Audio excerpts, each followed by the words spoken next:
Your car battery helps kickstart your engine and powers electrical features when the engine is off.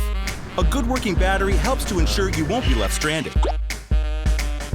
Fact is, all batteries lose their spark eventually. It's usually pretty obvious. You may hear a slow engine crank when you start your car, see the check engine or battery light in the instrument cluster, or corrosion around the terminal posts. Or smell a stinky rotten egg odor. It may be time for a new battery.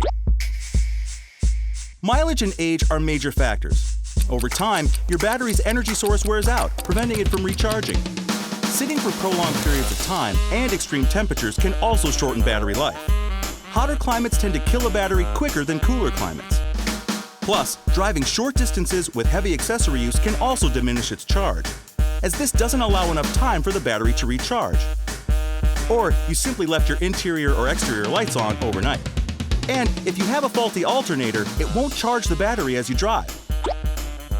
Unfortunately, like all parts, batteries run their course too.